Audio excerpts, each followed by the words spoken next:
Welcome to ClusterCast, going it alone together. I'm Kevin, founder of the Cluster co-working and event space in Summertown, mostly winging it with enthusiasm, questionable choices and industrial strength imposter syndrome. After starting my business solo, the advice of other going it alone entrepreneurs kept me sane, so I'm chatting to Oxford's indie business heroes. It's cheaper than therapy and far more fun. Join me as we trade stories, compare battle scars, and revel in the joyful chaos of building something from nothing, together, even when we pretend we're doing it alone. Right, so episode 8 of the ClusterCast, and today I classify you as a friend. Yeah, absolutely. And I'm your landlord, but you're also the awesome owner of Meat Point Coffee. Correct, yeah. So Meat Point Coffee, for those people that don't know, is a coffee shop that is, the Meat Point Coffee, I've already got that wrong. I knew I'd get that wrong, sorry. Is a coffee shop that is at the Cluster. It is the top rated cafe, I believe still, on Google in North Oxford. Correct, and AI. And I've absolutely loved having you guys here. So we've got 6 questions and we're just going to whiz through them and you're going to give us some nuggets of wisdom and tell us a bit more about you. So this is Shaek Zaman from the Meat Point Coffee. Hello. So as well as being here, you're also in other locations, which we'll cover off and discuss. Absolutely. But what I'd really like to know, first of all, is when you decided to set up the Meat Point Coffee and why you decided it. Why you decided to do it. What was the moment when you thought, right, that's it? And where did you come from in order to do that? Please. So it's nice, good question. Thank you. Thanks. That's a very good question because I've worked my whole life in the corporate world, doing your office jobs to retail to when Dixon stores was around. I started off at Dixon's. Wow, yeah, that's going back a bit. It is, yeah. So essentially, I got fed up of was getting fed up of the corporate world, and how you're a slave driver, you're doing all these hours, and then you're putting money in people's pockets, and actually not getting much return. And I did that to get myself up the career ladder, which really helped, gain my experience because that's what I wanted. And I worked at various different places: Google, Apple, Samsung, David Lloyd, restaurants, retail, like you say. So I wanted that to build my base of experience. And then I realized that working for someone else wasn't good enough for me. So then I was at Google, sat there, and I just thought to myself, fantastic place, ball pit offices, free food, all that kind of stuff. But actually, it was a way of keeping you at work. Yeah, didn't think of it like that. Yeah, you never stepped away. I didn't, leave the office till 9 o'clock at night, and I realised that wasn't a life for me. Yeah. So I was looking at stuff to do. I loved coffee throughout. The funny thing about Google's head office is that every coffee machine in Google's head office is actually an espresso coffee machine. So there's no Nespresso one. an espresso, Okay. not an espresso. Okay. That'd be too easy. Yeah, that'd be really easy. The pods. In it goes. Right. So Okay. they're all the same machines that we have here. Yeah. I actually didn't know how to use one of those prior to walking into Google. So I was Okay. like, I make my morning coffee. Yeah. How am I going to make my own coffee? And everyone was like, we'll come show you. Well, this So is you had how to the make your fuck own works. coffee in Google. Yeah, in the professional in way. a proper way, yeah. Yeah, and learning how the grinder works and the tamping. I didn't know, I have a clue, right? So I got really excited about it because I love coffee anyway. So they taught us about it. They had classes on the side. I ended up doing barista courses. Then I did science classes, and then I fell in love with it. And I thought, forget this. Let me get out and let me start my own thing. But I wasn't very financially well then. Right. In the sense of starting a new business. Yeah. So I thought I'd save some money and think, how's the quickest way that I could start a coffee business without spending too much whilst working? God, not a lot then. Just a few things. Because I didn't have much money. Yeah. And then I bought a tuk-tuk from India, which was imported, which was a delivery van, and I converted. I spent months converting it whilst working at Google. And then I decided to launch. I thought, let's just go for it. Yeah. And just launch on a Saturday and just do weekends only. I consider myself not having days off for the foreseeable future. And I never looked back now. And that was in Ensham. So you opened up in Ensham. In Ensham was my first. And you had a location, or you were just using? I was using a street corner outside my friend's restaurant, Ready Steady Spice. He's been there established quite well for a long, long time. Yeah. And I just bought the tuk-tuk, agreed with him that, can I use the space for weekends? I contacted the council, did all that rigor, got my insurances all in place, and just whacked it out. Got on with it. And it started really slow, very tough. Yeah, we hear that a lot. Outside, selling 17 coffees on my first day, which is That's not bad, isn't it? It wasn't that bad. Seems pretty good to me. Yeah. No, that's not good enough. But didn't yeah. make any money, No. right? And I didn't for the first few months. And as soon as, and this is what I realized about building a good story. Yeah. You know, my passion for coffee. Yeah. My parents have been in the restaurant trade for 35 years with Aziz restaurants and their own restaurants. So I thought, what can I do to bring that story together? And I mixed it with my mum's Bengal street food. Which is amazing. It is amazing. Thank you. I remember the first time I met you. Well, that's an interesting story about how we met. Yeah. Because I was looking for a coffee shop. Yeah. And I have a gatehouse at the front of the cluster, and I couldn't get a horse box in. And also, everybody does horse box coffee. It's just, everybody does that. I don't know, as of yet, anybody that has an Indian style tuk-tuk serving coffee out of it. No. And so you came, you saw the space, you saw the sort of dream that I saw, because it was a pretty crummy space. It when was. you came here. It was. And you guys transformed beautiful inside. it. Though, It was in the beautiful, sense of but what it could be, yeah. Yeah. But you transformed it, and so these guys came in. Yourself and Alex and your parents as well. Yeah, we did. Well, I just looked. Well, I do remember being up on the roof one evening all on my own, thinking I probably shouldn't be here on my own. So, and then here we are. Over a year later, and other venues. Yeah. The business has done really, really well at the cluster. It's a very quirky space. There's plenty of coffee shops in Summertown, and I think what makes it work is our own blend of coffee, the street food, and the food, mixed together, and the atmosphere as well. And it is an outdoor venue, but you do have undercover space, heating. And you've created. I think you've created a really. I'm not just blowing smoke up your, where, but I think you've created a really nice atmosphere, and you've got a lot of repeat business, a lot of locals. Yeah, we've built up some. Yeah, the locals are really starting to enjoy this space, and come rain or shine at the moment, they're still come rain and then more rain and then rain. But there will be sun at some point. We hope. So if you could go back to the start of the Meat Point Coffee, which we've just heard about, is there something you would say to yourself? Obviously, we were both slightly younger when we started our businesses. Is there something you would say to yourself at the start of that you wish you'd told yourself? Like a piece of advice or a piece of encouragement, or don't do it, do it. Keep going. Just muscle Just through perseverance. it pays off. Yeah. Because when I first started it, I was reluctant. I was thinking to myself, do I just stay in the corporate world? Because selling 17 coffees a day, am I going to grow this enough? I'm not having a day off for God knows how long. And actually, I could just say safe in the office, where I thought, actually, I'm being paid very well. Pensions, whatever, like you say, work-life balance. But actually, work-life balance wasn't there. It's a myth. So what I would tell myself then is don't listen to the noise. Yeah. Don't listen to other people. I hate to say it. No, you're right. We've heard that a lot on here already. Yeah, really? We've heard that a lot. People saying just don't listen to what other people say. Take it as feedback. Yeah. But there'll be a lot of naysayers and people that go, wow, 17 coffees on your first day, I wouldn't bother. And you're right, it's a perseverance. Yeah, and a lot of people actually said to me after a good few months being there, what are you doing? You're on a street corner. There's two other well-known established cafes in the area, in the village, which religiously people go to. But I still did just do it better, revenue. And that's exactly do it better. that. And you've taught me this: is just be consistent. You have to be, and offer the same thing over and over again. And obviously, you add more to your menu and to your coffee, and you kind of move with the trends. But what you do really well is you do the sort of solid bits that you do with the food and the coffee, and and people come to expect that, and they know that you're open when you say you're going to be open. That's the important thing. Plenty of times in my corporate world where I've gone into central London and I've gone to my favourite coffee shop and it's not closed. Open.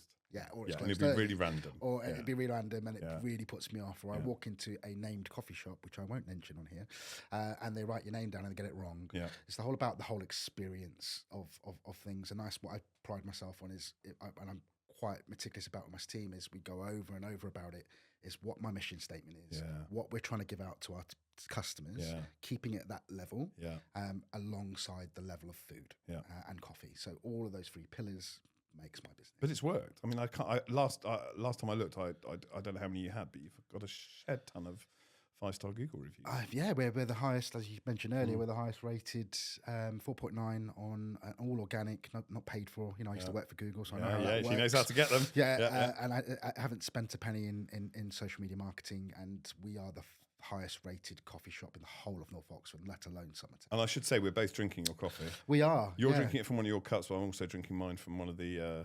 Yes, the Meat Point cups, which we sell on site, which is, again, another personal touch. Come and get a coffee, and if it's raining, just get over it. Just come and get a coffee and talk to people as well, because they're really nice. Staff are amazing. Thank you. So, what does a really good day look like for the Meat Point Coffee? And that could be here or any of your other venues, because you've got one in Bloxham, you've got one, I believe you've got opening one up in Rectory Farm. I believe you're opening one up. Yes, so that's hot off the press. So yeah, so we've just. I was all right to say that, wasn't I? Yeah, okay, I can now announce it. It's fine. Sorry. It's now just gone into the public world 2-3 days ago. Yeah. Which have been long in planning. Yeah, so Rectory Farm is a very historical farm in Oxfordshire. Since the 1950s, well known. Pick your own strawberries, asparagus, all that stuff. They have a farm shop and cafe, and we are taking it over at the end of March. But not pick your own coffee beans. Could you imagine that? Pick your own coffee beans. Pick your own coffee beans. Wait for them. No, we're not doing that. It's just a thought. You can have that one for free. So, what does a really good day look like for the Meat Point Coffee? And equally, sadly, we all have them. What's a really bad day? Or not really bad day, but what's a bad day look like? I'll start with the bad. Okay, good. Yeah, let's get that out of the way. Get out of the way, because that's what type of person I am. So the bad day looks like, and actually looking at this particular site is the weather. It's when we get. I take it really personally when I get bad feedback about our quality. It's because you care, right? Because I care. Yeah. And the other thing about having a business is, you're always going to get someone that doesn't like your business. Yeah. So you have to not take it personally. It's hard. And it's hard, very, very hard if you love it so much, right? So that's something that I take personally, and I really not lose sleep over it, but I think about it hard. Whether I do something else about it is something else, but it's something that I take personally. A bad day here would be, the weather. The weather that affects us really badly. But that's everyone. In all fairness, the times when it's been quiet here, even if somebody has an indoor venue that's heated, people just don't want to go out. They don't want to step out. They want to stay inside. They want to hibernate. And so I think that's across the board. And so long may the bloody good weather return, please. Yeah, thank God. I hope so. But and we're going into spring and summer now. So this time last year we did really, really well. Well, it was starting to ramp up as the weather changed. So that's what I suppose a bad day looks like for us, and actually not being able to do things like, talk to people about the local area, about your business, and because the weather's bad. So the weather's a massive part of it. So I wouldn't say it's the worst thing to worry about in a business is the weather, but like you said, it's something to bear in mind. Okay, and a very good day would be sun. The sun, the sun, that's weird creature. Actually, a good day personally for me is, and this is being personal, is I push my guys to push the reviews, right? So it's once I see my email on my phone going ping, ping, I love that. ping, on the same day we get 5 or 6 reviews, and it's again all organic and the true comments that people coming out with. That to me is a fantastic day. And to me, I've noticed that you get a lot of people taking photographs of the space, of the food, of where they're sitting, of the sort of history of the building that you've established yourself into. And I think that's, to me, as opposed to just writing a review, if you're taking a photo of something, you want to stay there, you care, and you want people to go back to it. Actions speak louder than words, right? For sure. They're doing that to talk about it to their own. And also, friends. I challenge anybody that hasn't been, just come and have a coffee. Yeah, please. And also, you're well up for feedback. Yeah. It is amazing coffee. I'm not just saying that because I love it. But we spent a long time to get to this flavour. Great blend. And like I say, actually, people were talking about our blend, and we're only a small business. They're talking about it against the chains, So I'm really proud of it. Yeah, good, and so you should be, quite frankly. So this is a tricky one. So let's see what you come up with. So I've asked everybody this, and some people come up with some weird stuff, some people don't. What's the strangest or most random thing, safe for work, that you've Googled while building your business, either throughout or at the beginning, or is there? And I imagine there's quite a lot, because I've Googled a ton of weird stuff. Oh God, yeah, because like I said, on my own computer. I've Googled quite a few things. What would be the strangest? Yeah, what's the most random that people wouldn't expect, maybe? So I'd say, I was thinking about, again, our venue here, for example, and how to get, because my mum's chai is off the hook. Yeah, it's incredible. It's the same recipe that you'd find in Bangladesh on every street corner with the chai one. All natural herbs. All no natural. syrups, we make it on site. Yeah, but you can buy it as well. But you can buy it as well. We syrup it on site as well to make it friendly for vegan people. Put oat milk in it or put it in baking. So yeah. Easy if you're listening. Yes. So I suppose what I was looking was, when we started new, no one knew the Meat Point. So how can I get our best-selling products out to people to try? And that was a difficulty. So I was Googling. I remember during the Super Bowl when I was a teenager watching this guy with a suit that had a canister attached to his back, and he was pouring beer through his God, I arms love and pressurized. Like some sort of RoboCop, like a kind beer of, RoboCop. yeah. No one's going to understand that reference. No, It's under please. the age of 40. Googling it. I'm not trying to promote anything else, but Yeah. it's a fantastic suit. And I thought, that's a fantastic way for me to walk up and down the high street here in Summertown and actually Introduce people to have a free proper chai. chai. Yeah, there's a proper cup of chai. Give it a go. That's how it actually works back home, right? Yeah. Chai is served on the street with a little boy with a canister and a cup, and then literally you down it like a shot, and you're off. So you're going to the masses, and then you're dragging them. They're dragging. They're going to walk back to try more. So when will that happen? When will we see the RoboCop chai machine? The chai machine. The suit has been bought. It's now in my possession. It has taken a long time to find it, hence why the Googling started when I first started. But I've got it, and I will start using it in the summer. In Summertown? Yeah, in Summertown. Look out for it. Yeah, on the streets. And we'll take some Instagram pics with it. Yeah, we'll show you what real chai is about. Yeah, and it's amazing. It's really good chai. That is a weird thing to Google. I can't imagine what came out when you Googled I was that. thinking my process. I was thinking, a guy with a suit. With chai. Yeah. You could imagine I wasn't getting many people hits. can't imagine it, so they're going to have to go and look at it when it comes. Is it going to be you walking around? Yeah. Yeah. It's going to have to be. I might do it. I'll give it a go. Insurance purposes. I'll give it a go. Yeah. We'll see. Let's do it. Yeah. So I've been telling everybody that I have a ritual, which is true. It is true. That I stand outside just to ground myself when I'm feeling a bit overwhelmed in my bare feet. I do it sometimes. I do even do it here when there's no one here. Do you have a ritual? Good.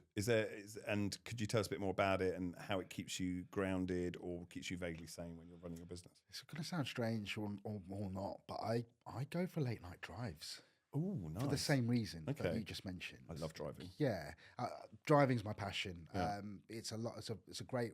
I used to live in Holland, for example, and I used to drive there, not fly there, because I wanted that time in the car. Because what that does is music's a fantastic thing. It opens up your brain to ways of thinking differently that you wouldn't if you wasn't listening to music. And actually being on your own, I find is so peaceful and actually a brilliant way of getting clarity on yourself. But setting time to be on your own. Because I think we're too social these days. Everyone's on your phone. Everyone's expecting a reply. You're getting pings like we just talked about. When do you actually get a time where you're thinking for yourself? And actually, that you just said, you just go outside, ground yourself to get that moment. I get into myself in the car, place a certain playlist depending on my mood. But then I will think. And actually, a lot of my business ideas come from when my you're driving. drives. Isn't that interesting? Because we have heard from other people that they take a moment to themselves. Because I think when you're running a business on your own or with a partner, when it's not a whole team of people, you've got so much to do. You've got so many people that are demanding your time, especially you have a lot of staff that run your venues, and obviously you run them as well. I think I really like the fact that and also once you're in a car, no one can get to you, especially if you're on the road, right? Yeah. And you can put your phone in the glove box and you can just listen to music. I'm going to, in all fairness, I've sat in the car park and done that for 3 or 4 hours. And that's fine. I've done that. I've pulled up a lay-bys, not dodgy ones, but Where are they? No. But you know what I mean? Like that's just a moment for me to sit back. And like I said, a lot of the stuff that we've implemented have come from those thought processes. So if I didn't do that, like you said, you're too busy spinning plates otherwise. Yeah. You're spinning that plate, that plate, but actually you're not standing outside looking in like an audience member and saying, oh God, that plate's taller than the other, so you've been screwed. and in the last episode, we were chatting to Beth, and she was saying that what she really likes to do, one of hers, is going for a walk, 45 minutes alone, maybe not taking her phone, and just... similar situation, she'll be in the middle of a field, and that's where she'll make some of her best decisions. So I'm hearing that a lot from people, but I'm going to start doing it in the car more often. Can I do it in your car? My car's rubbish. My car is rubbish. It's no, it's not. It's efficient. It's rubbish. It's not even efficient. But yeah, you've got a nice car. Thank you. So that's a good ritual. So I think I'll definitely start doing that more. So if I'm never here, it's because I'm in the car. So we do have other people listening to, believe it or not, to the podcast, and we're getting some more subscribers on YouTube. So thank you. So for anyone that's listening that's thinking of starting up their indie business, is there a piece of advice that you would give them at the very beginning? That, and it can be an encouragement, or it can be do this, don't do that. Is there a specific piece of advice you'd give them? You've obviously heard a lot of people say these sort of things probably to you, to that question. They've all been quite different though. Yeah, oh, really? Yeah. That's good. Yeah. So for me is don't listen to the noise around you. When you've got an idea, there's a reason why we get a gut feeling. Yeah. Right? It comes from somewhere. Yeah. Right? Whether you believe in God, not you're an atheist or whatever it is, you get that gut feeling because energy does exist, right? And so something's playing with energy. It's for you. That's what I find is what I then take that forward or not. I decide, right? Yeah. So I started getting these feelings, and actually, as long as the advice that I'd give to people is, once you feel something's right down here, don't let your brain ruin it. And that's what we have talked about, that people are their worst own saboteurs. Yeah. And so they'll think about it too long. Oh, my bills, my family's going to do this. What how's this going to happen? It's that famous what if. Yeah. And I took a loan out to buy my tuk-tuk. Yeah. I didn't have money. Yeah. So I still had to pay a loan to then go make, I'd keep that very secret. Yeah. But actually, that's what it took to start my business, and look where I'm at now. Yeah. Right? If I never took that loan out. So don't listen to the noise. I mean, not just around you, but also in your own head. In your own head. Yeah. And also, you know, business just not every, and the false thing about me saying this is it's not, oh yeah, just don't listen to noise, go do it because every plan works. No, it doesn't. It really doesn't. Right? Yeah. So the next step of that is don't listen to noise, but the next step is sit down on your own, plan it through financially. Like product wise, is this actually right? Is this what people want? Yeah. Actually, not what you want. Is that what people want? People want, yeah. It's very easy to get caught up in that world of what I want. Instead of thinking about how you can make money, are you offering a service that gives back? Then build your business around that. Because then you thoroughly plan it well. Financially, organically, then you've got people staffing wise, what stock you need, what makes me different, all that kind of stuff, whatever business it might be.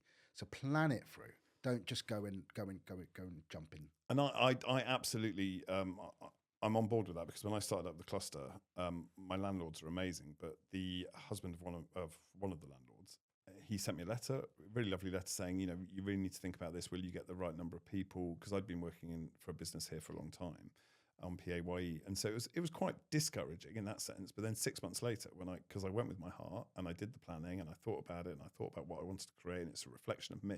Similarly with the Meat Point, Meat Point Coffee, I then got another letter in from him 6 months later, which was really encouraging, you know, and saying, you know, you proved me wrong. Right. So and this is the point.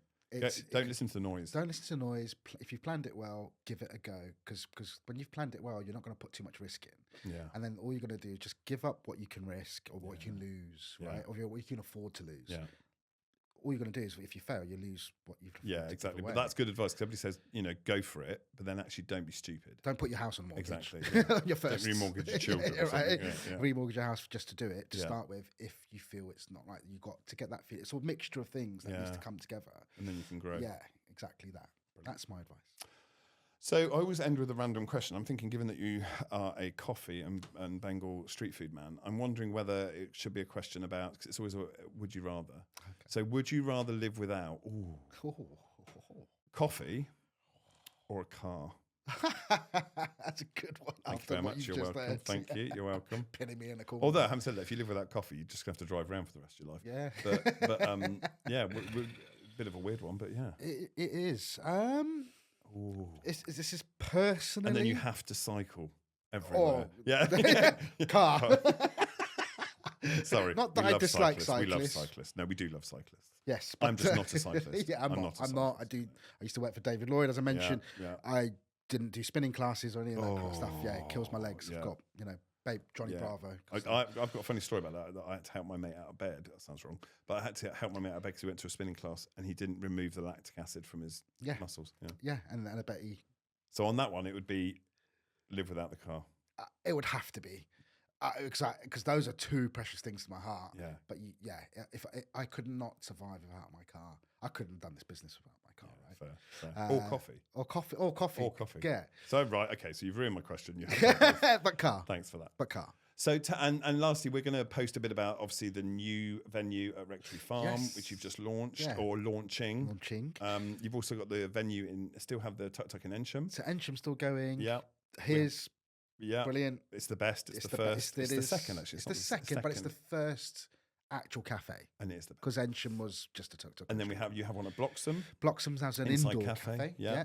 That's another co-working space. And then you also have a horse box for hire. I have a horse box at events, which you've done fantastic events with. You've done Scotland. So if people are looking to hire. Festival in Braziers Park, which Rachel does a fantastic job. She invites us along to all of them. So that does really well.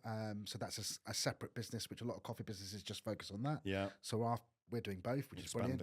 And and we're opening Rectory Farm, which is a huge deal because that will actually brings my Oxfordshire story together because they have local produce, they grow their own fruits and vegetables. We're going to use that for all of my locations and food. And only because we're at the cluster, inevitably I'm going to promote the cluster. So your cafe here is open 7 days a week, 7 days a week, 5 days a year. Yeah, Christmas Day even. Yeah. And actually we've done 2 Christmas days here and it's been fantastic. And I think going into the spring and summer, you'll go back to your hours of We'll 7 go to till 7. 12 hours a day.